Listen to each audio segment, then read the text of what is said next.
الحمد لله رب العالمين والصلاة والسلام على أشرف الأنبياء والمرسلين أما بعد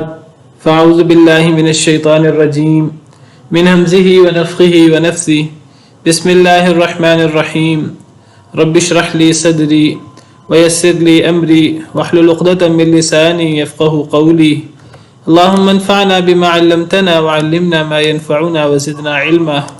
فبشر عبادي الذين يستمعون القول فيتبعون أحسنه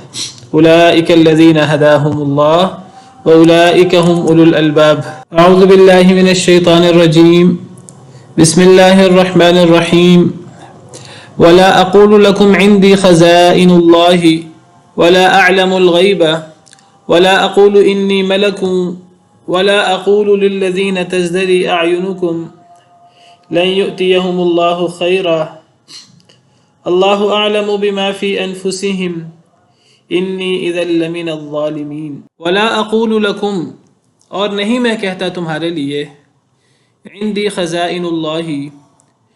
کہ میرے پاس اللہ کے خزانے ہیں ولا اعلم الغیب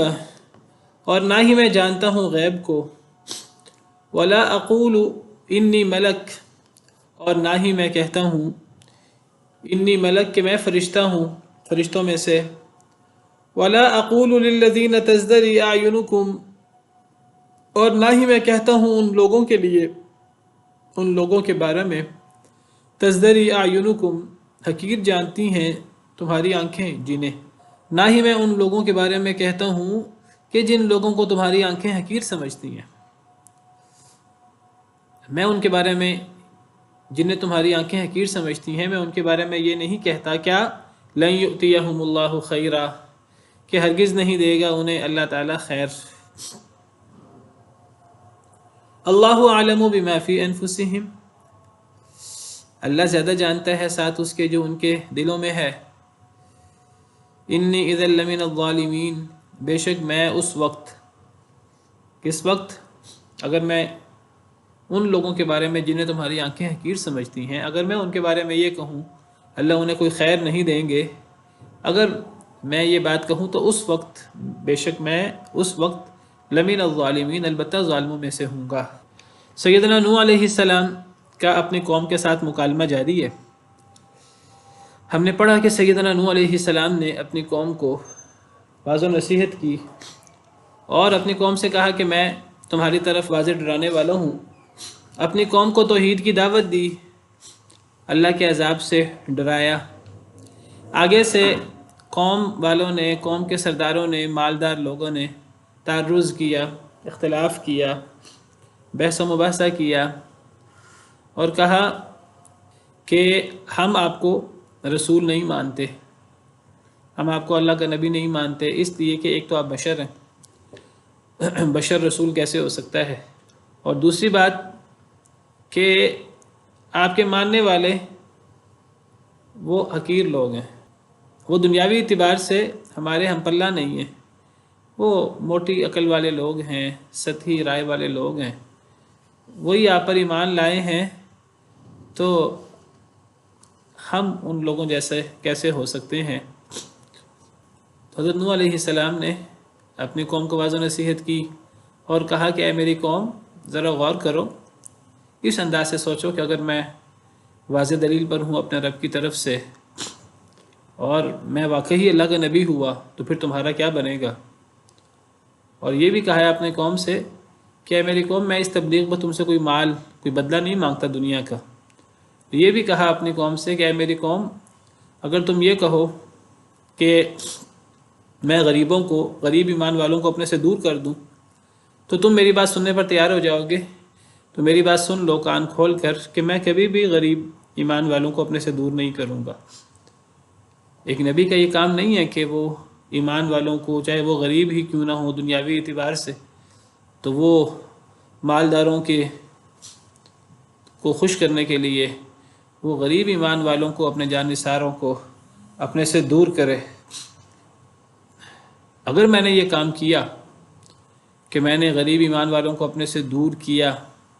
تو پھر اللہ ناراض ہو جائے گا اللہ کے بالمقابل میری مدد کون کرے گا تو یہ مکالمہ سیدنا نوح علیہ السلام کا ان کی قوم کے ساتھ جاری ہے۔ حضرت نوح علیہ السلام نے اپنی قوم کو یہ بھی کہا وَلَا أَقُولُ لَكُمْ عِنْدِي خَزَائِنُ اللَّهِ کہ اے میری قوم میں تم سے یہ نہیں کہتا میرے پاس اللہ کے خزانے، وَلَا أَعْلَمُ الْغَيْبَ میں یہ بھی نہیں کہتا کہ میں غیب جانتا ہوں، وَلَا أَقُولُ إِنِّي مَلَک میں یہ بھی نہیں کہتا کہ بے شک میں فرشتہ ہوں۔ یعنی میرا دعویٰ ذرا غور سے سن لو، میرا دعویٰ کوئی الوہیت کا نہیں ہے، میرا دعویٰ ایسا نہیں ہے کہ میں معبود ہوں، میرا دعویٰ ایسا نہیں ہے کہ مجھ میں اللہ کی صفات ہیں، میں خدائی صفات کا حامل ہوں، نہیں، میرا ایسا کوئی دعویٰ نہیں ہے۔ اللہ کے خزانوں کا مالک بھی میں نہیں ہوں، اللہ اپنے خزانوں کے مالک اللہ خود ہی ہیں۔ عالم الغیب ہونا یہ اللہ وحدہ لا شریک کی صفت ہے، میرا دعویٰ یہ بھی نہیں ہے کہ میں عالم الغیب ہوں، ہر غیب کی بات جانتا ہوں،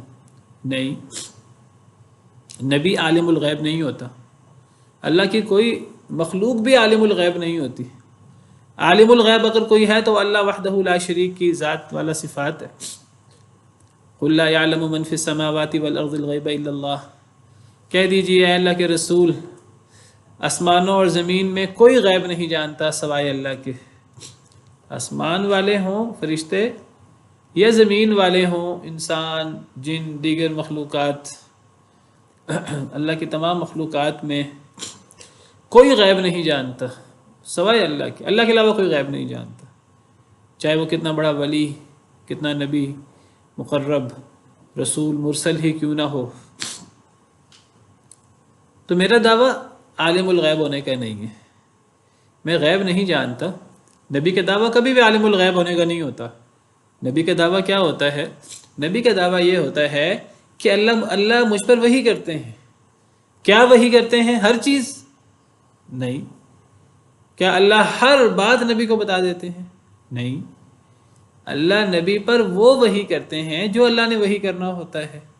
جو اللہ کی مرضی ہوتی ہے۔ جتنا اللہ چاہتے ہیں اللہ اتنا نبی پر وحی کرتے ہیں، نبی کو اتنا علم ہو جاتا ہے، نبی وہ اتنا آگے اپنی امت کو بتا دیتے ہیں۔ اللہ نے اس کو بھی قرآن میں غیب کہا ہے، غیبی باتیں، وحی کی باتیں۔ تو نبی کو اس حد تک غیبی باتوں کا پتہ ہوتا ہے جو غیبی باتیں اللہ تعالیٰ اپنے نبی، اپنے رسول پر وحی کرنا چاہے، جو بات اللہ تعالیٰ اپنے نبی، اپنے رسول کو پہنچانا چاہے۔ جیسے اللہ تعالیٰ نبی کو معجزے کے طور پر، نبی کی حقانیت اس کی قوم کے سامنے ثابت کرنے کے لیے اللہ تعالیٰ نبی پر بعض ایسی باتیں بھی وحی کر دیتے ہیں جو مستقبل کے بارے میں ہوتی ہیں۔ نبی مستقبل کی پیش گوئی کر دیتا ہے اللہ کے حکم سے، اللہ کے بتانے سے۔ جیسے سیدنا عیسیٰ علیہ السلام نے پیش گوئی کی کہ میرے بعد ایک رسول آنے والا ہے جس کا نام احمد ہوگا۔ جس طرح دیگر انبیاء کرام علیہ السلام نے اپنی اپنی قوموں کو بتایا کہ ہمارے بعد ایک رسول آئے گا، اگر وہ رسول ہمارے زندگی میں آ گیا تو ہم اس پر ایمان لے آئیں گے، ہم اس کی تصدیق کریں گے۔ یہ وہ وعدہ ہے جو اللہ نے تمام نبیوں سے لیا تھا۔ ایسی باتیں اور کئی باتیں جو اللہ چاہتے ہیں وہ اللہ نبیوں کو ماضی کی باتیں بھی بتا دیتے ہیں، وہ نبیوں کی نبوت کی حقانیت کی دلیل ہوتی ہے۔ اللہ نبیوں کو مستقبل کی باتیں بھی بتا دیتے ہیں، بعض باتیں، مثال کے طور پر روز قیامت کیا ہوگا، ساری باتیں نہیں، جو باتیں اللہ مناسب سمجھتے ہیں اللہ بتا دیتے ہیں۔ میزان ہوگا، وزن تولے جائیں گے، اعمال کا وزن ہوگا، حوض کوثر ہوگا، پل صراط ہوگا، جنت جہنم کی یہ نعمتیں ہوں گی، جہنم کی میں یہ ساری چیزیں غیبی امور ہیں۔ اللہ جو چاہتے ہیں اللہ اپنے نبی پر وحی کر دیتے ہیں۔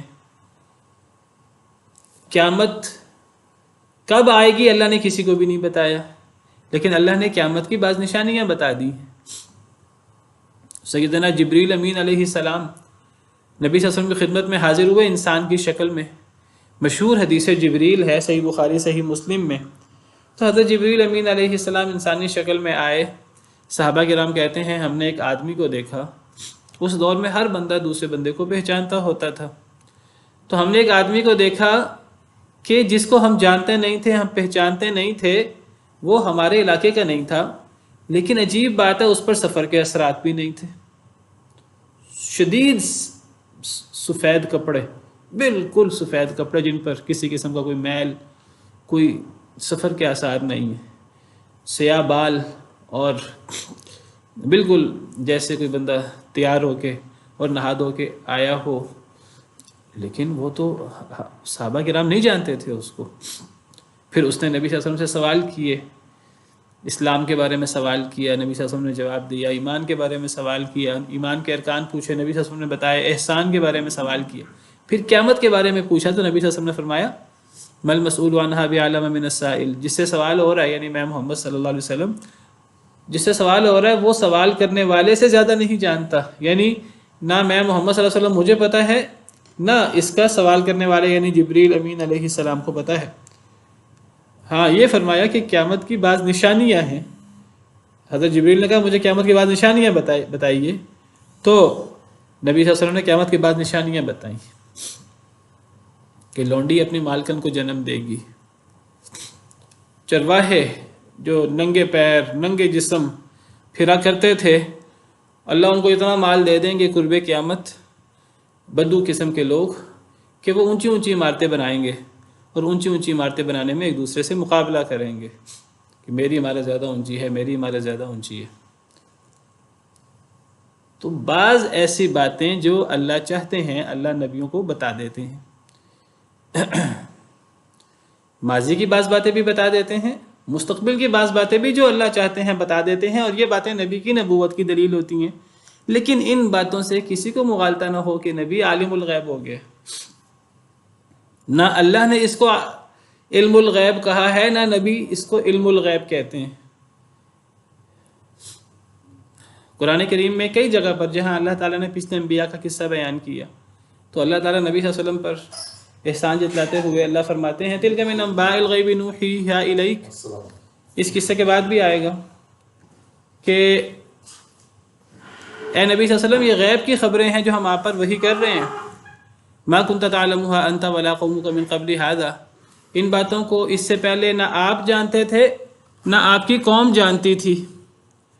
تو یہ غیب کی خبریں جو اللہ چاہتے ہیں اللہ وہ نبیوں پر وحی کر دیتے ہیں،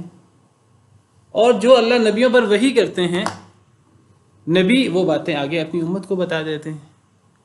ان غیب کی بعض خبریں مستقبل کے بارے میں ہوں یا ماضی کے بارے میں ہوں، ان خبروں کی جب نبی پر وحی ہوتی ہے اس سے نبی عالم الغیب نہیں بن جاتا۔ اگر ہم فرض کریں کہ اگر اس سے نبی عالم الغیب بن جاتا ہے تو پھر ہمارا یہ ایمان کا حصہ ہے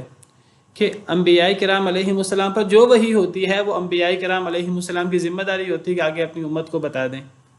تو انبیاء کرام علیہم السلام وہ باتیں اپنی امت کو بتا دیتے ہیں۔ جب وہ باتیں اپنی امت کو بتا دیتے ہیں پھر امت کو بھی عالم الغیب ہونا چاہیے، امت کے ایک ایک فرد کو ایسی باتوں کا پتہ ہے جو نبی صلی اللہ علیہ وسلم نے بتائی ہیں۔ مثلا قیامت کے قریب سونے کا پہاڑ نکلے گا، قیامت کے قریب حضرت عیسیٰ علیہ السلام اتریں گے، قیامت کے قریب دجال آئے گا، یہ بات کا بچے بچے کو پتہ ہے۔ قرب قیامت 3 جگہ لوگ یا قومیں دھنس جائیں گی۔ قرب قیامت دھوئیں کا ایک عذاب آئے گا، دخان۔ قرب قیامت ایک جانور نکلے گا زمین میں سے جو باتیں کرے گا لوگوں سے، قرآن کریم میں ذکر ہے۔ قرب قیامت سورج مغرب سے نکلے گا۔ ایسی باتیں اور قیامت سے متعلق باتیں، فرشتوں کے بارے میں باتیں، جنوں کے بارے میں باتیں جن کو ہم اپنے حواس سے نہیں سمجھ سکتے، یہ باتیں بچے بچے کو پتہ ہیں اور نبی کے بتانے سے پتہ ہیں، قرآن کے بتانے سے، نبی کے بتانے سے پتہ ہیں۔ تو ان باتوں کے جاننے سے ہم عالم الغیب نہیں ہو جاتے، نبی بھی ان باتوں کے جاننے سے عالم الغیب نہیں ہو جاتے۔ اللہ تعالیٰ صراحت کے ساتھ نفی کرتے ہیں کہ اللہ کے علاوہ کوئی غیب نہیں جانتا۔ نبی کریم صلی اللہ علیہ وسلم کو اللہ حکم دیتے ہیں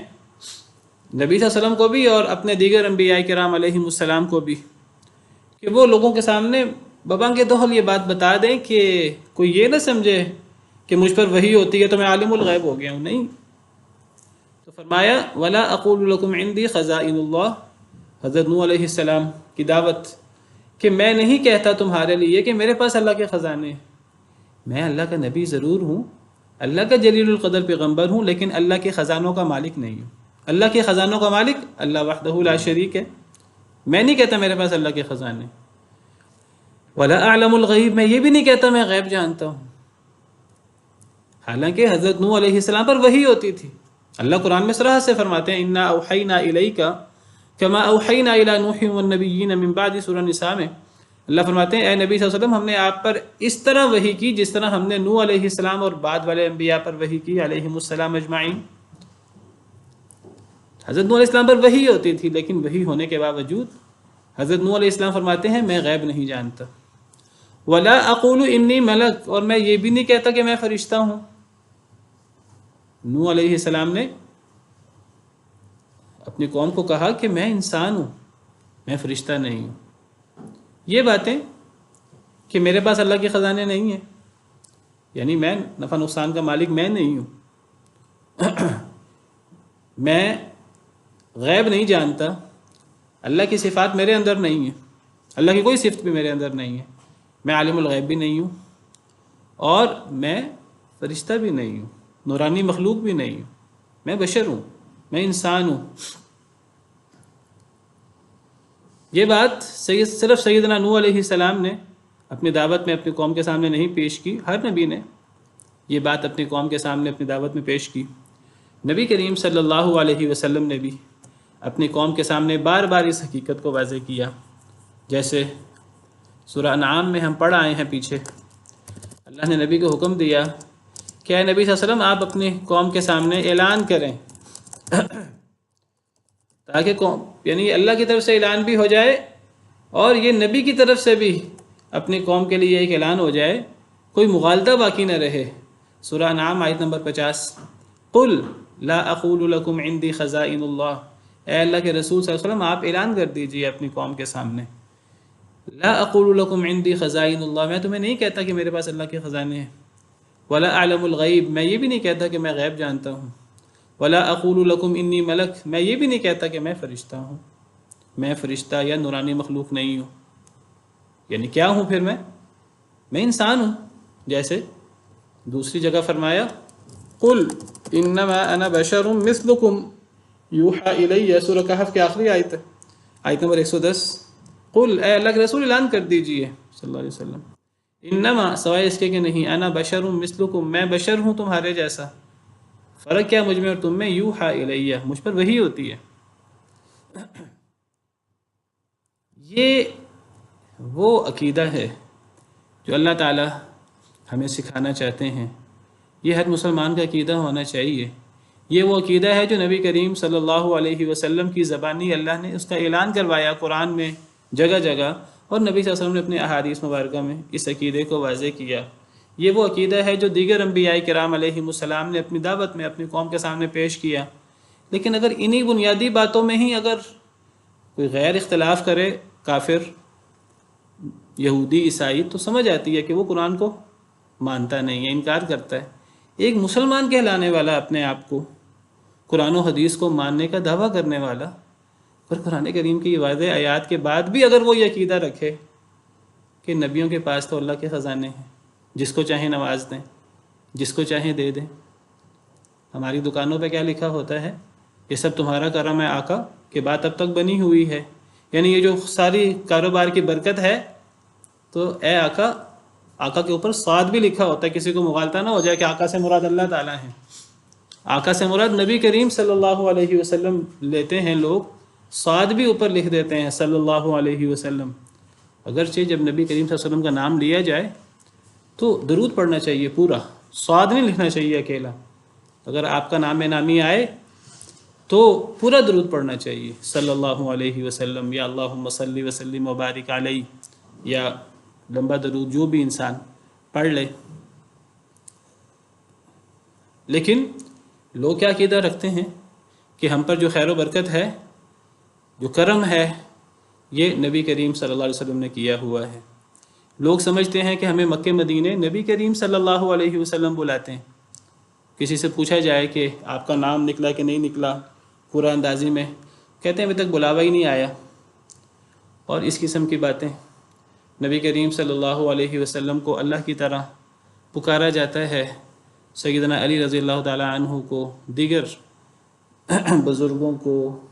نیک لوگوں کو، حالانکہ اور سمجھا جاتا ہے کہ ان کے پاس اللہ کی جنت جہنم ہے، ان کے پاس اللہ کے خزانے ہیں، اور وہ حاجت روا ہیں، مشکل کشا ہیں۔ تو اللہ نے قرآن میں ہمیں یہ عقیدہ دیا ہے نبیوں کی زبانی کہ میں نہیں کہتا میرے پاس اللہ کے خزانے، اللہ کے خزانوں کا مالک میں نہیں ہوں۔ اللہ کے خزانوں کے مالک نہ نبی ہوتے ہیں، نہ ولی، نہ فرشتے۔ اللہ کے خزانوں کا مالک اللہ خود ہی ہے۔ وَلِلَّهِ خَزَائِنُ السَّمَاوَاتِ وَالْأَرْضِ، اللہ ہی کے لیے ہیں زمین و آسمان کے سارے خزانے۔ وَلِلَّهِ مِيرَاثُ السَّمَاوَاتِ وَالْأَرْضِ، قرآن کریم کی آیات آپ کے سامنے پڑھ رہا ہوں۔ اللہ ہی کے لیے میراث ہے قرآن آسمانوں کی اور زمین کی۔ إِنَّا نَحْنُ نَرِثُ الْأَرْضَ وَمَنْ عَلَيْهَا وَإِلَيْنَا يُرْجَعُونَ، سورہ مریم میں اللہ فرماتے ہیں بے شک ہم، اللہ تعالی ہم ہی وارث ہیں زمین کے اور جو کچھ زمین کے اوپر ہے۔ ہمارے ہاں کیا لکھا ہوتا ہے؟ گاڑیوں کے پیچھے لکھا ہوگا اللہ نبی وارث، علی وارث، اللہ معاف کرے۔ میں نہیں کہتا میرے پاس اللہ کے خزانے، میں غیب بھی نہیں جانتا۔ ہم کہتے ہیں نہیں، غیب جانتے ہیں۔ ہم کہتے ہیں صرف نبی غیب نہیں جانتے، ولی بھی غیب جانتے ہیں، پیر بھی غیب جانتے ہیں، پیروں کے گلیوں کے کتے بھی غیب جانتے ہیں، اللہ معاف کرے۔ نبی کہتے ہیں میں غیب نہیں جانتا۔ اب نبی زیادہ بہتر جانتا ہے کہ ہم جانتے ہیں۔ اللہ فرماتے ہیں قرآن کریم میں نے پہلے بھی آیت کریمہ پیش کی ہے، اللہ تعالیٰ جو فرماتے ہیں کہ میں نبیوں پر وحی کرتا ہوں، وہی اللہ یہ بات فرماتے ہیں سورہ نمل آیت نمبر 59۔ کتنا واضح اعلان ہے، قُلْ لَا يَعْلَمُ مَنْ فِي السَّمَاوَاتِ وَالْأَرْضِ الْغَيْبَ إِلَّا اللَّهُ،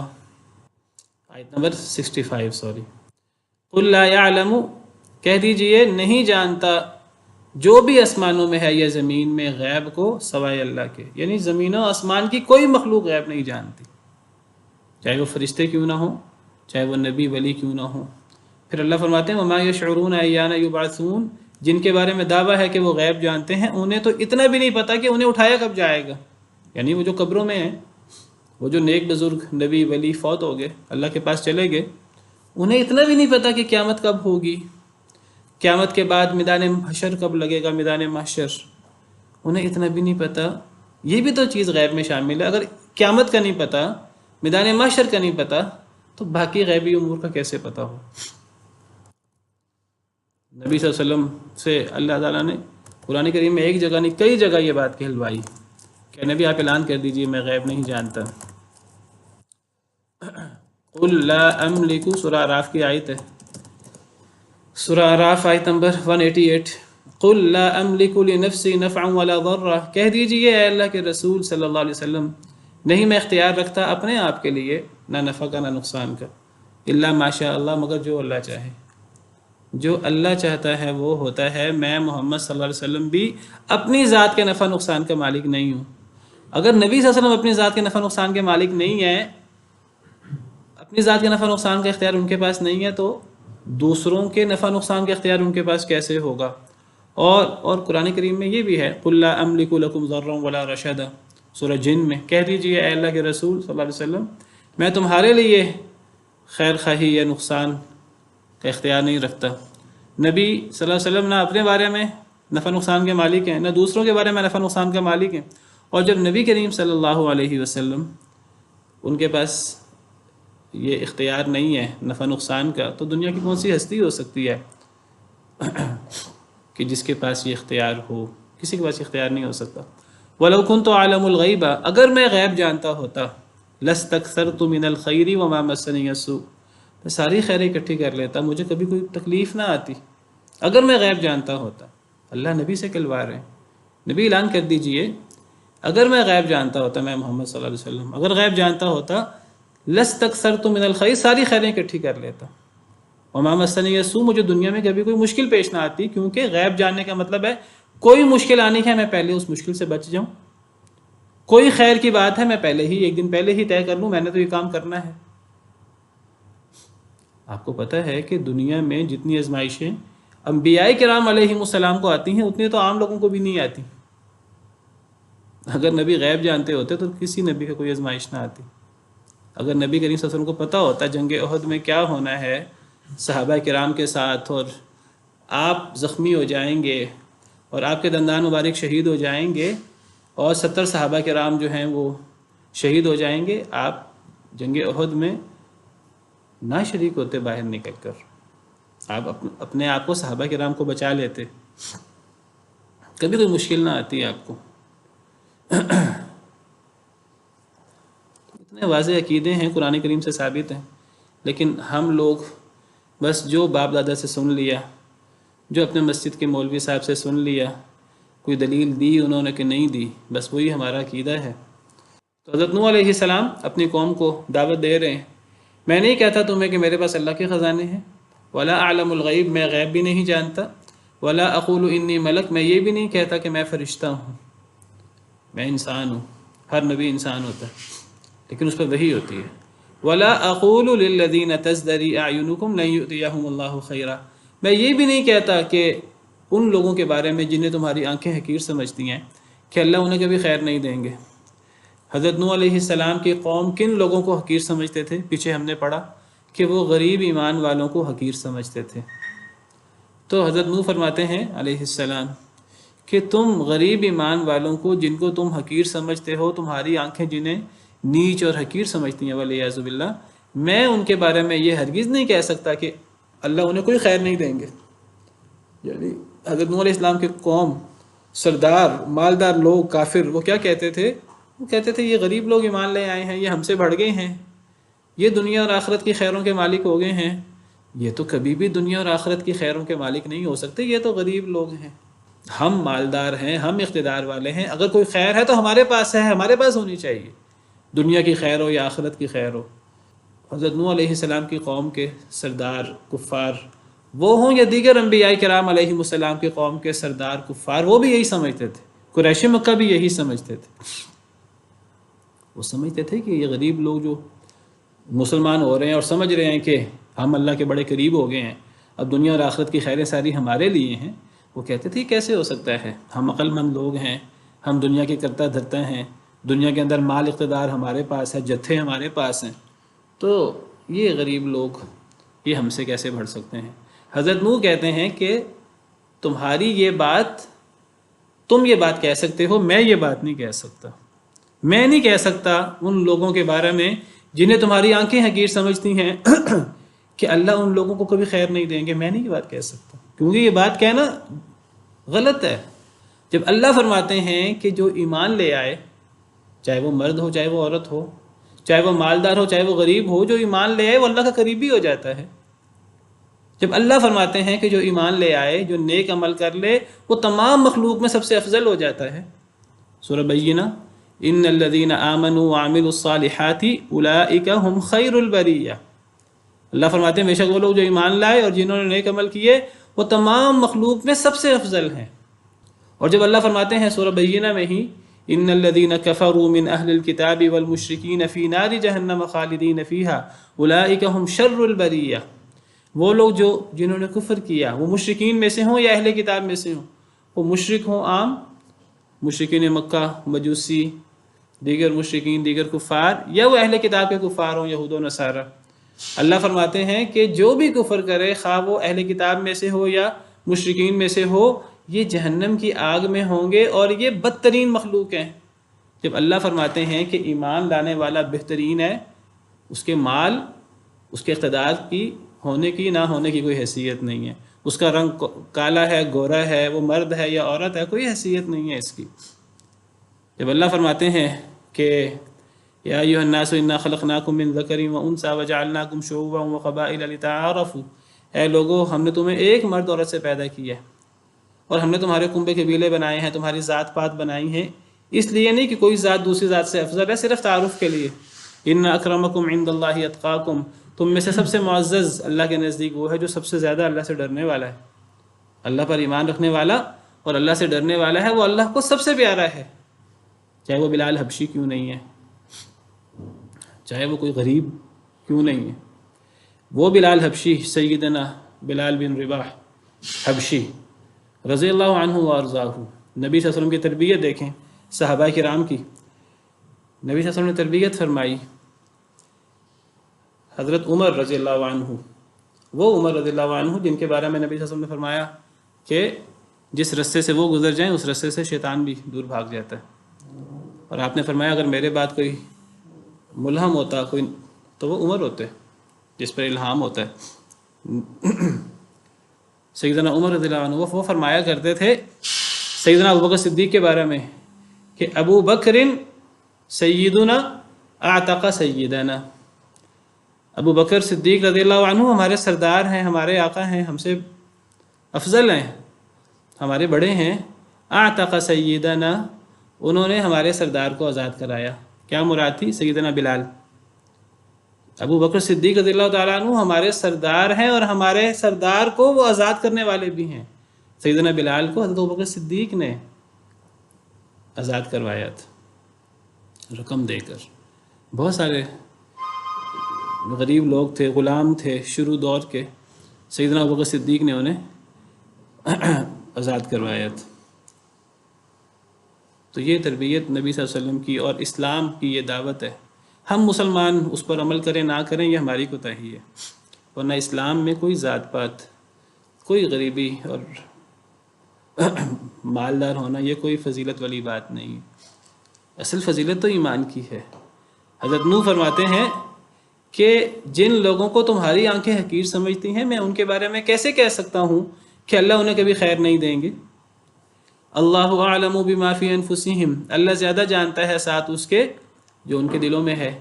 ان کے دلوں میں جو ایمان اور تقوی ہے وہ اللہ سے بڑھ کر کون جانتا ہے؟ جب اللہ ان کے دلوں کو کے ایمان اور تقوی کو جانتا ہے تو اللہ کو پتہ ہے ان کا اللہ کے ہاں کیا مقام ہے۔ میں انہیں تمہاری طرح حقیر نہیں سمجھتا۔ انی اذا لمن الظالمین، بے شک میں اس وقت البتہ ظالموں میں سے ہو جاؤں گا، یعنی میں نوح علیہ السلام جو اللہ کے جلیل القدر پیغمبر اور رسولوں میں سے ہیں، پہلے رسول ہیں، فرماتے ہیں کہ اگر میں نے غریب ایمان والوں کے بارے میں یہ کہا تمہاری طرح کہ یہ کوئی ان کی حیثیت نہیں ہے اللہ کے ہاں اور اللہ انہیں خیر نہیں دیں گے، اگر میں نے یہ بات کہی تو میں ظالم ہو جاؤں گا، اللہ کے ہاں گناہ گار ہو جاؤں گا، کیونکہ میں وہ بات کروں گا جو اللہ تعالیٰ کی اتاری ہوئی تعلیمات کے خلاف ہے۔ یہ وہ تصور ہے، یہ وہ عقیدہ ہے جو ہر نبی نے اپنی قوم کو دیا۔ ہر نبی کا دین دین اسلام ہے، اور یہ دین اسلام کا طرح امتیاز ہے کہ سب برابر ہیں، کسی کو دوسرے پر کوئی فوقیت نہیں ہے رنگ نسل کی وجہ سے۔ آج اس دعوت کی اور آج اس پر عمل کرنے کی بہت زیادہ ضرورت ہے۔ آج مسلمانوں کے اندر بڑی مادیت پرستی آ گئی ہے، مال کو، اقتدار کو سب پوچھتے ہیں، اللہ معاف کرے۔ قالوا یا نوح قد جادلتنا فاکثرت جدالنا فأتنا بما تعدنا ان كنت من الصادقین۔ انہوں نے کہا، قوم والوں نے کیا کہا آگے سے؟ حضرت نوح علیہ السلام نے اپنی دعوت پیش کی، اللہ تعالیٰ نے حضرت نوح علیہ السلام کی دعوت کئی صورتیں، کئی باتیں یہاں ذکر کی ہیں۔ حضرت نوح علیہ السلام اپنی قوم کو سمجھا رہے ہیں ایک ایک بات، آگے سے بدبخت قوم کیا جواب دیتی ہے۔ اور دیکھیے نبیوں کو ان کی قوموں نے کس طرح تکلیفیں دیں، اور کس طرح نبیوں کو انہوں نے زبان سے بھی اذیت دی اور پھر جسمانی طور پر بھی اذیت دی، ان پر حملے بھی کیے، قتل و غارت کی کوشش بھی کی، اللہ معاف کرے۔ تو قالو، انہوں نے کہا، سرداروں نے، کافر لوگوں نے، یا نوح، اے نوح، قد جادلتنا، تحقیق تو نے لڑائی کی ہے ہمارے ساتھ، تو نے جدال کیا ہے ہمارے ساتھ، تو نے جھگڑا کیا ہے ہمارے ساتھ، فاکثرت جدالنا، بس تو نے بہت زیادہ کیا ہمارے ساتھ جھگڑا۔ کیا مطلب؟ اللہ معاف کرے، کہنے لگے اے نوح تم جھگڑتے بہت ہو، بڑی بحث کرتے ہو ہم سے، بڑا جھگڑا کرتے ہو، تم ہم سے جھگڑا کرتے ہو اور چھوڑتے نہیں ہو، کثرت سے جھگڑا کرتے ہو ہمارے ساتھ، اللہ معاف کرے۔ کیا گزرتی ہوگی سیدنا نوح علیہ السلام کے دل پر یہ بات سن کر؟ وہ کیوں دعوت دیتے تھے اپنی قوم کو؟ اپنی قوم کے فائدے کے لیے، جس کا فائدہ ان کی قوم کو تھا۔ حضرت نوح کا ذاتی فائدہ نہیں تھا، نہ کوئی مالی فائدہ۔ پیچھے ہم نے پڑھا وَيَا قَوْمِ لَا أَسْأَلُكُمْ عَلَيْهِ مَالًا، اے میری قوم میں تم سے کوئی مال کا تقاضا نہیں کرتا، کوئی دنیاوی مقصد نہیں ہے میرا اجر تو اللہ پر ہے۔ حضرت نوح علیہ السلام تو اللہ کے حکم پر عمل کرتے ہوئے اپنی قوم کو دعوت دیتے تھے کہ ان کی دنیا بھی بہتر ہو جائے، ان کی آخرت بھی بہتر ہو جائے، آخرت میں اللہ کے عذاب سے بچ جائیں۔ آگے سے قوم بدبخت کہتی ہے کہ اے نوح تم جھگڑا بہت کرتے ہو ہمارے ساتھ، فَأْتِنَا بِمَا تَعِدُونَا،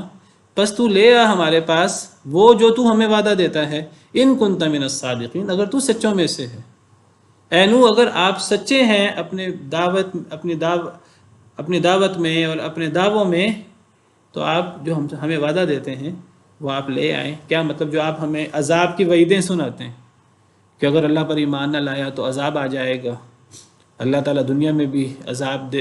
دیں گے، دے سکتے ہیں، اور آخرت میں پھر جہنم کی آگ ہوگی اور یہ سزائیں ہوں گی۔ ہم ایمان والے نہیں ہیں، ہم نے ایمان نہیں لانا، اگر آپ اپنے دعووں میں سچے ہیں تو آپ ہم پر یہ عذاب لے آئیں۔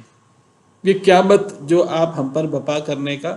ہمیں ڈراتے رہتے ہیں، آپ یہ قیامت لے آئیں ہمارے اوپر، آپ یہ عذاب ہمارے اوپر لے آئیں۔ اللہ معاف کرے۔ دیکھیے جب انسان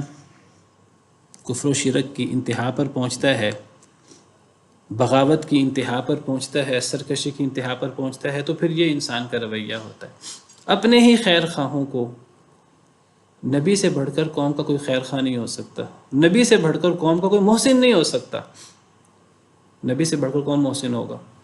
وَمَا أَرْسَلْنَاكَ إِلَّا رَحْمَةً لِلْعَالَمِينَ، اے نبی صلی اللہ علیہ وسلم ہم نے آپ کو تمام جہان والوں کے لیے رحمت بنا کر بھیجا ہے۔ نبی سے بڑھ کر کون رحمت ہوگا اپنی قوم کے لیے، کون محسن ہوگا اپنی قوم کا؟ لیکن جب قوم نبی کو یہ کہے کہ آپ نے جو ہمارا بگاڑنا ہے بگاڑ لیں، جو ہمارا نقصان کرنا ہے کر لیں، اگر آپ سچے ہیں ہم پر عذاب لے آئیں۔ حالانکہ اگر وہ عقل مند ہوتے، نہیں سمجھ آتی تھی اگر ان کو حضرت نوح کی بات، تو کیا کہنا چاہیے تھا انہیں کہنا چاہیے تھا کہ اے نوح اگر آپ سچے ہیں، ہمیں سمجھ نہیں آ رہی،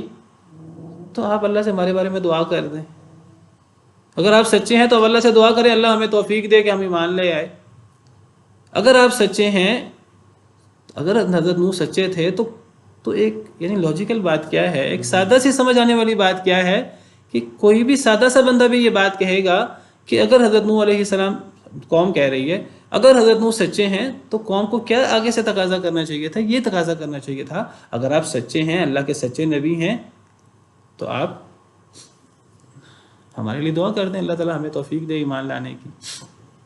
لیکن یہ تو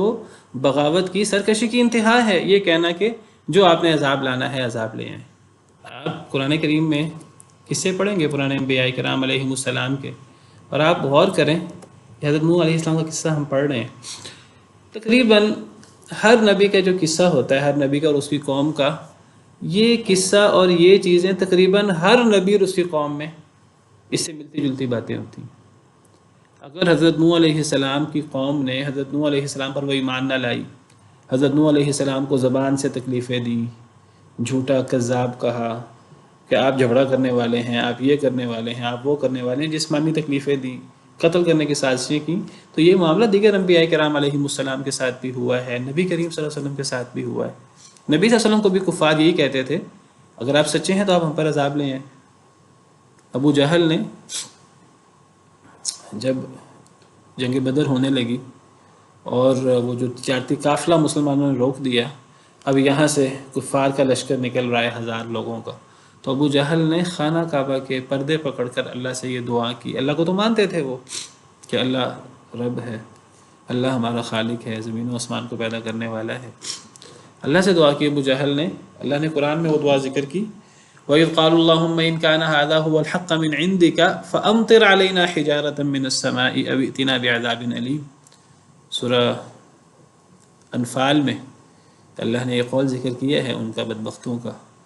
اللہ فرماتے ہیں وَإِذْ قَالُوا، جب انہوں نے کہا اللہم اے اللہ ان کان ھذا ھو الحق من عندک، اگر یہ محمد صلی اللہ علیہ وسلم اگر یہ حق ہے، یہ قرآن اگر حق ہے، دین اسلام اگر حق ہے، من عندک آپ کے پاس سے ہے، جیسے یہ دعویٰ کرتے ہیں، فامطر علینا حجارۃ من السماء، تو ہم پر آسمان سے پتھروں کی بارش بھیج دے، اب ائتنا بعذاب علیم، یا ہمیں کوئی اور دردناک عذاب ہم پہ برسا دے۔ یہ نہیں کہا کہ اے اللہ، خانہ کعبہ کے پردے پکڑ کے دعا ہو رہی ہے کہ اے اللہ اگر یہ حق ہے، قرآن محمد صلی اللہ علیہ وسلم سچے نبی ہیں، تو اے اللہ ہمیں ہدایت دے دے، یہ نہیں کہا۔ یعنی یہ بغاوت و سرکشی کی انتہا ہے کہ اے اللہ ہم تو ان کی بات نہیں مان سکتے، یہ صحیح بھی ہیں تو تب بھی ہم ان کی بات نہیں مان سکتے، اگر یہ حق ہیں تو اے اللہ پھر پتھروں کی بارش بھیج کے ہمیں تباہ و برباد کر دے، ہم ایمان نہیں لا سکتے، ہم تو مخالفت کی اور اختلاف کی اس انتہا پر ہم جا چکے ہیں۔ وہی انداز قوم نوح اور دیگر قومیں بھی ہمیشہ نبیوں سے کہتی رہیں اگر تم سچے ہو تو ہم پر عذاب لے آؤ، والعیاذ باللہ۔ قال، فرمایا حضرت نوح علیہ السلام نے، جی اس میں ہمارا السلام جی علیکم سر۔ وعلیکم السلام۔ سر جی یہ جو ابو جہل نے دعا کی تھی، تو یہ اس سے پہلے یہ لوگ چھپ کے قرآن سنتے تھے نا جی جی نائٹ میں، جی جی یہ اس سے پہلے کی دعا ہے تو اس کے بعد کی؟ نہیں نہیں، وہ شروع کی بات ہے، تو یہ تو یعنی جنگ بدر سے پہلے کی دعا ہے۔ تو مطلب وہ قرآن امپیکٹ کرتا تھا نا ان پہ، تو اس کے بعد انہیں حقانیت کا یقین تھا۔ اصل میں بات یہ ہے کہ قرآن کا تو اثر تو ہوتا تھا، قرآن کا بھی اثر ہوتا تھا، اور کیا خیال ہے نبی صلی اللہ علیہ وسلم کی دعوت کا اثر نہیں ہوتا ہوگا؟ نبی صلی اللہ علیہ وسلم کی دعوت کا اثر بھی ہوتا تھا، لیکن دیکھیے جب ایک بندہ انکار پہ اتر آتا ہے، جب وہ ایک دفعہ انکار کرتا ہے، 2 دفعہ انکار کرتا ہے، 3 دفعہ انکار کرتا ہے، 4 دفعہ انکار کرتا ہے، 5 دفعہ انکار کرتا ہے، ہم نے قرآن کریم میں پڑھا ہے پھر کیا ہوتا ہے؟ یہ جو انکار ہے، کفر و شرک اور عناد ہے، اس کے پھر اثرات ہوتے ہیں۔ پہلی دفعہ انکار کرتا ہے، دوسری دفعہ ماننا زیادہ مشکل ہو جاتا ہے، دوسری دفعہ انکار کرتا ہے، تیسری دفعہ، یعنی ہر انکار کے ساتھ دیکھیے کفر اور شرک کتنا بڑا گناہ ہے۔ یعنی حدیث مبارکہ میں آتا ہے جب انسان ایک گناہ کرتا ہے دل پہ کیا ہوتا ہے؟ سیاہ نقطہ لگتا ہے، اگر توبہ کر لے تو نقطہ مٹ جاتا ہے، دوبارہ گناہ کرے دوبارہ لگ جائے گا، اگر نہیں توبہ کرے گا تو دل پہ سیاہ نقطے لگتے رہیں گے۔ تو کفر و شرک سے بڑا نقطہ کیا ہو سکتا ہے؟ کفر و شرک سے بڑی نحوست کیا ہو سکتی ہے؟ کفر کے بعد ایک دفعہ انکار کیا، نقطہ لگ گیا، دھبا لگ گیا بڑا سا، دوسری دفعہ انکار کیا، تو جب پورا دل سیاہ ہو جائے گا تو پھر یہی کیفیت پیدا ہوگی۔ شروع میں اثرات ہوتے ہوں، نہیں مانا تو نہیں مانا، اگر مان لیتے، اکثر لوگوں کے کفر کی وجہ ہم نے قرآن کریم میں پڑھی ہے، پرانے انبیاء کے قصوں میں، سورہ یونس میں ہی ہم نے پڑھا، پچھلی سورت میں اللہ فرماتے ہیں کہ ثم بعثنا من بعده رسولا الى قومهم فجاءوهم بالبينات فما كانوا ليؤمنوا بما كذبوا به من قبل۔ اللہ فرماتے ہیں ہم نے بہت سارے رسول بھیجے ان کی قوموں کی طرف، تو وہ قومیں اپنے اپنے رسولوں پر ایمان نہ لائیں۔ کیوں ایمان نہ لائیں؟ کیونکہ پہلے انکار کر چکی تھی۔ یعنی جب کوئی قوم انکار کرتی ہے ایک دفعہ، اگلی دفعہ ماننا مشکل ہو جاتا ہے۔ دوسری جگہ اللہ فرماتے ہیں وَنُقَلِّبُ أَفْئِدَتَهُمْ وَأَبْصَارَهُمْ كَمَا لَمْ يُؤْمِنُوا بِهِ أَوَّلَ مَرَّةٍ، جو پہلی دفعہ ایمان نہ لائے، تو دل تو اللہ کے ہاتھ میں ہے نا۔ اللہ فرماتے ہیں پھر دلوں کو اور آنکھوں کو ہم پھیر دیتے ہیں۔ پھر ایک وقت آتا ہے ختم اللہ علی قلوبہم وعلی سمعہم وعلی ابصارہم غشاوہ، اللہ ان کے دلوں پر اور ان کے کانوں پر مہر لگا دیتے ہیں اور ان کی آنکھوں پر پردہ پڑ جاتا ہے، اور یہ ہرگز اللہ کی طرف سے ظلم نہیں ہوتا۔ یہ بات بھی یاد رکھیے، بعض لوگ کہتے ہیں جی جب اللہ نے مہر لگا دی ان کا کیا قصور ہے؟ بھئی ان کا قصور یہ ہے کہ وہ مہر لگوانے کا باعث خود ہیں۔ جی سر اس سارے میں مجھے ایک پوائنٹ یہ بھی سمجھ لگی ہے کہ انسان حق کو اس لیے بھی قبول نہیں کرتا کہ وہ باطل کو ایک عرصے سے اس پہ چل رہا ہوتا ہے، تو وہ کہتا ہے کہ میں اتنے عرصے سے کیا غلط پہ چل رہا ہوں۔ یہ بھی شیطان کا ایک وسوسہ ہے۔ یہ بات اللہ تعالیٰ نے سورہ صافات میں فرمائی ہے۔ اللہ فرماتے ہیں سورہ صافات میں جہنمی لوگوں کا ذکر کرتے ہوئے اللہ فرماتے ہیں کہ جہنمی لوگوں کے جہنم میں جانے کی وجہ کیا بنی، اس کی وجہ اللہ سورہ صافات میں بیان کرتے ہیں۔ سورہ صافات آیت نمبر 69، یہ جہنم کا ذکر ہے، جہنم کے عذاب کا ذکر ہے کہ جہنم میں کافروں کو زقوم کا درخت کھانا پڑے گا جو جہنم کی جڑ سے نکلتا ہے، جس کے خوشے شیطان کے سر کی طرح ہیں، اور وہ اس زقوم کے درخت کو کھائیں گے بھی، پیٹ بھی بھریں گے اس سے، وہ پیٹ میں جا کے کھولے گا گرم پانی کی طرح۔ ثم ان لهم علیہا لشوبا من حمیم، پھر یہ زقوم کے درخت کے علاوہ ان کو ابلتا ہوا پانی پینا پڑے گا۔ ثم ان مرجعهم لیل الجحیم، پھر جہنم کے دیگر عذاب، آگ اور دیگر عذاب۔ وجہ کیا ہے ان عذابوں کی؟ اللہ تبصرہ کرتے ہیں، انہم الفوا آباءہم ضالین، جہنم اور جہنم کی سزاؤں کی وجہ، انہوں نے اپنے آباء و اجداد کو گمراہ پایا۔ فہم علی آثارہم یہرعون، یہ اپنے آباء و اجداد کے نقش قدم پر دوڑتے رہے۔ کبھی انہوں نے آباء و اجداد کے دین سے، اپنے محلے اور اپنے گلی محلے کے دین سے اور اپنے مسجد کے مولوی صاحب کے علاوہ کبھی انہوں نے غور کرنے کی زحمت ہی گوارا نہیں کی۔ جو ماں باپ کا دین تھا بس اسی کو سینے سے لگائے رکھا۔ اللہ نے جو عقل و فہم دیا تھا، اللہ نے جو عقل دی تھی، عقل اللہ نے دی ہے صرف دنیا کمانے کے لیے نہیں، دنیاوی مفادات کے لیے نہیں، اللہ کو پہچاننے کے لیے، اللہ کے دین کو سمجھنے کے لیے کبھی اپنی عقل استعمال نہیں کی۔ اگر ماں باپ کے دین پر چلنا ہے، جو کچھ ہم جس ماحول میں پلے بڑھے ہیں وہی اگر حق ہے، تو بتائیے پھر یہودی کیوں غلط ہیں جو یہودی گھر میں پیدا ہوتے ہیں؟ پھر عیسائی بچے کیوں غلط ہیں جو عیسائی گھر میں پیدا ہوتے ہیں؟ پھر ہم مرزائیوں کو غلط کہتے ہیں، شیعہ حضرات کو ہم غلط سمجھتے ہیں، وہ کیوں غلط ہیں؟ غور و فکر نہ کرنے کی وجہ سے۔ غور و فکر نہ کرنے کی وجہ سے، یعنی جو آپ نے کہا ابھی کہ وہ یعنی اپنے غلط روش پر، وہ کفر و شرک کی روش ہے، بدعات کی روش ہے، ایک بندہ وہ سالہ سال سے اس پر قائم دائم ہے۔ کبھی آپ کسی بزرگ کو کہہ دیں آج کہ جی بزرگوں یہ دین میں ایسے نہیں ہے، ایسے ہے، وہ آگے سے آپ کو کہے گا کہ آپ کل کے بچے ہیں، میں تو 60 سال سے یہ کام کر رہا ہوں۔ بھئی 60 سال سے آپ کا یہ کام کرنا، یہ یعنی 60 سال سے آپ کا کرنا جو ہے دلیل بن گیا۔ اگر 60 سال سے آپ گناہ کر رہے ہیں تو آپ کو 60 سال کے بعد چھوڑ دینا چاہیے۔ اللہ نے عقل دی ہے، اللہ نے وہی بھیجی ہے، ہمارے لیے بھیجی ہے، ہم کھول کے دیکھتے ہی نہیں، پڑھتے ہی نہیں۔ ہم نے سمجھا ہے کہ بس وہ ایک طبقہ ہے مولوی حضرات کا، بس ان کی ذمہ داری ہے کہ وہ پڑھیں اور وہ بس مسجدوں میں نمازوں میں پڑھتے رہیں۔ تو اللہ فرماتے ہیں کہ قال، حضرت نوح علیہ السلام نے فرمایا، انما یاتیکم بہ اللہ، جب قوم نے کہا کہ اے نوح اگر تم تو بڑا جھگڑا کرتے ہو ہم سے، تم نے جو ہمارا نقصان کرنا ہے کر لو، اگر تم سچے ہو تو جو عذاب لانا ہے لے آؤ۔ تو حضرت نوح علیہ السلام نے جواب دیا، قال، فرمایا، انما یاتیکم بہ اللہ، سوائے اسے کہ نہیں لائے گا تمہارے پاس وہ سے مراد وہ عذاب جس کا میں تمہیں وعدہ دیتا ہوں، اپنی طرف سے نہیں دیتا، اللہ کی طرف سے دیتا ہوں، کہ اگر تم نے اللہ کی بات نہ مانی، ایمان نہ لائے، تو دنیا میں بھی عذاب آئے گا، آخرت میں بھی عذاب آئے گا۔ حضرت نوح نے فرمایا کہ سوائے اس کے کہ نہیں لائے گا تمہارے پاس اس عذاب کو اللہ انشاء، اگر اس نے چاہا۔ وما انتم بمعجزین، اور نہیں ہو تم عاجز کرنے والے، یعنی جب اللہ کا عذاب آ گیا تو تم پھر اللہ کے عذاب سے بچ نہیں سکو گے، اللہ کا مقابلہ نہیں کر سکو گے، اللہ کو عاجز نہیں کر سکتے۔ لیکن یہ عذاب میں نے نہیں لانا، یہ عذاب اللہ نے بھیجنا ہے۔ میں جو تمہیں کہتا ہوں کہ اللہ کا عذاب آئے گا، میں اللہ کا پیغام سناتا ہوں۔ میں یہ نہیں کہتا کہ اگر تم نے کفر کیا، شرک کیا، اللہ کی نافرمانی کی تو میں تم پر عذاب لاؤں گا۔ نبی کا دعویٰ نہیں ہوتا کبھی بھی، نبی کا ہمیشہ یہ دعویٰ ہوتا ہے، اللہ کے حکم سے نبی اپنی قوم کو ڈراتا ہے، ایمان والوں کو بشارت دیتا ہے، کافروں کو ڈراتا ہے، اگر تم ایمان نہ لائے تو اللہ کا عذاب آ جائے گا، اللہ دھنسا سکتے ہیں تمہیں زمین کے اندر، اللہ زلزلہ بھیج سکتے ہیں، اللہ تعالیٰ پتھروں کی بارش کر سکتے ہیں، سمندر میں غرق کر سکتے ہیں، رات سوتے ہوئے تم پر عذاب آ سکتا ہے، دن کو کھیلتے ہوئے کاروبار کرتے ہوئے تم پر عذاب آ سکتا ہے۔ قرآن کریم بھرا پڑا ہے اس قسم کی آیات سے۔ حضرت نوح نے فرمایا کہ یہ عذاب اگر تمہاری روش یہی رہی جو تمہاری روش ہے،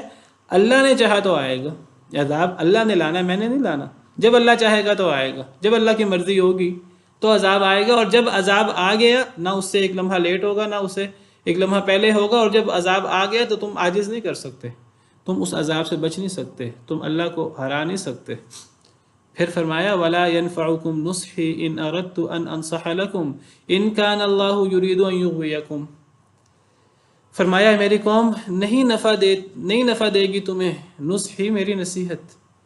میری خیر خواہی، ان اردت ان انصح لکم، اگر میں ارادہ بھی کروں کہ میں تمہاری خیر خواہی کروں، اگر میں ارادہ بھی کروں کہ میں تمہیں نصیحت کروں، میری نصیحت تمہیں فائدہ نہیں دے گی۔ ان کان اللہ یرید ان یغویکم، اگر ہے اللہ وہ چاہتا ہے کہ تمہیں گمراہ کر دے۔ اے میری قوم، میں کیا کروں تمہارا؟ اگر اللہ نے ہی تمہیں گمراہ کر دیا ہے، یغویکم یہ یضلکم کے معنی میں ہے، گمراہ کرنے کے معنی میں، اگر اللہ ہی تمہیں گمراہ کرنا چاہتے ہیں تو پھر میری نصیحت تمہیں کبھی بھی فائدہ نہیں دے سکتی۔ وہی بات جو ابھی ہم کر رہے تھے کہ جب ایک بندہ دل پہ مہر لگ جاتی ہے اس کی،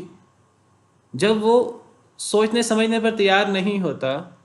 اور پھر وہ اس نہج پہ پہنچ جاتا ہے، اس لیول پہ کہ جی عذاب لے آؤ، میں نے اپنی اصلاح نہیں کرنی،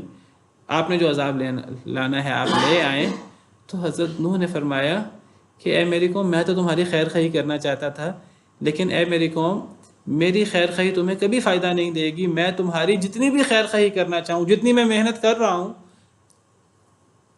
50 سال کم 1000 سال، 950 سال دعوت دی،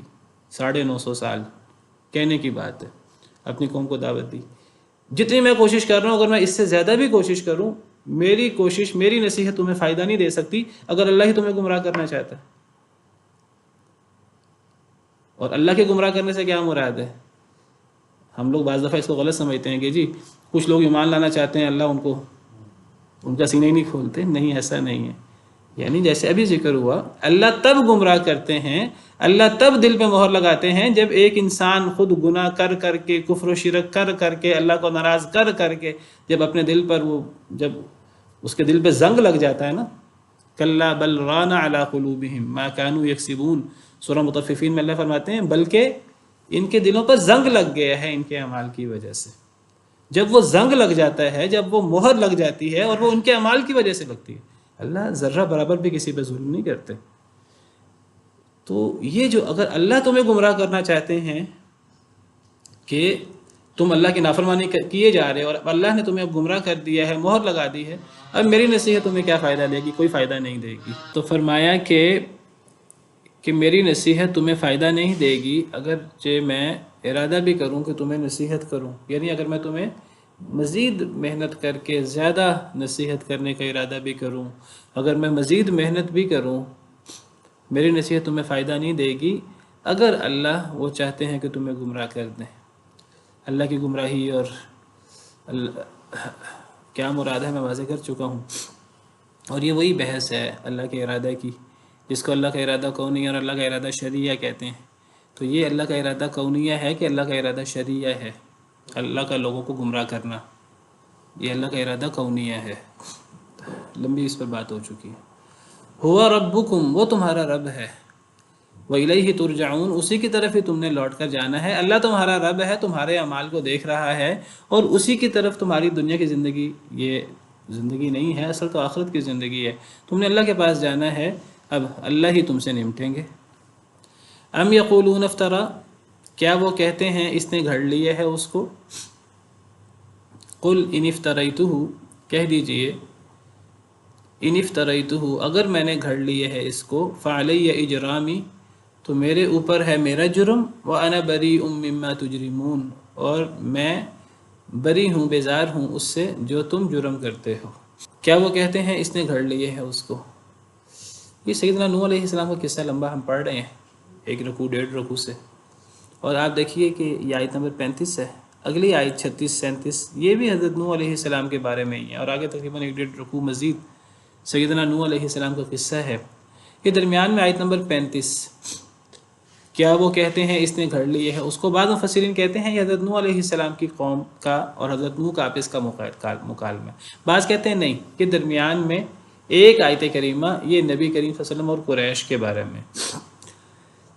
اصل میں جب نبی کریم صلی اللہ علیہ وسلم قرآن پیش کرتے قریش کے سامنے، قرآن سناتے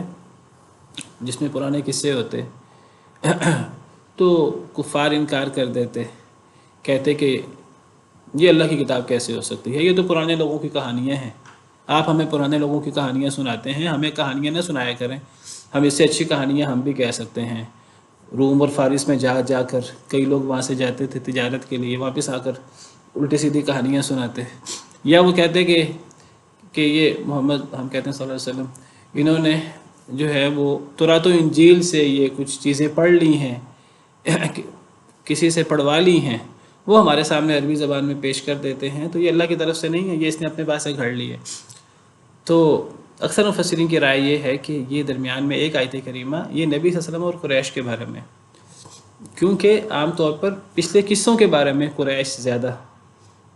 انکار کرتے تھے اور کہتے تھے یہ پچھلے لوگوں کی کہانیاں ہیں، یہ قصے کہانیاں ہیں۔ وَإِذَا قِيلَ لَهُمْ مَاذَا أَنزَلَ رَبُّكُمْ سورہ نحل میں اللہ فرماتے ہیں جب ان سے کہا جاتا ہے کفار سے تمہارے رب نے کیا نازل کیا، یعنی قرآن کے بارے میں تمہارا کیا نظریہ ہے، تمہارے رب نے کیا نازل کیا، قالوا اساطیر الاولین، وہ کہتے ہیں پچھلے لوگوں کی کہانیاں، یہ تو اساطیر الاولین ہیں، کہانیاں ہیں۔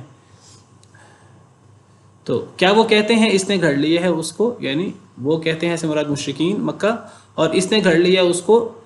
یعنی محمد صلی اللہ علیہ وسلم نے گھڑ لیا اس کو یعنی قرآن کو۔ قل اے اللہ کے نبی صلی اللہ علیہ وسلم آپ فرما دیجیے، آپ جواب دیں انہیں، ان افتریتہ اگر میں نے اسے گھڑا ہے، فعلی اجرامی تو میرا جرم میرے ساتھ ہے، وَأَنَا بَرِيءٌ مِّمَّا تُجْرِمُونَ میں بیزار ہوں اسے جو تم جرم کرتے ہو۔ اللہ تعالیٰ نے قرآن کریم میں کئی جگہ ان کے یہ اعتراض کے قرآن گھڑا ہوا ہے اپنی طرف سے، اللہ نے اس کا کئی جگہ جواب دیا ہے۔ اللہ نے اکثر تو یہ جواب دیا ہے کہ اگر یہ گھڑا ہوا ہے تو اس جیسا قرآن بنا کے تم لے آؤ،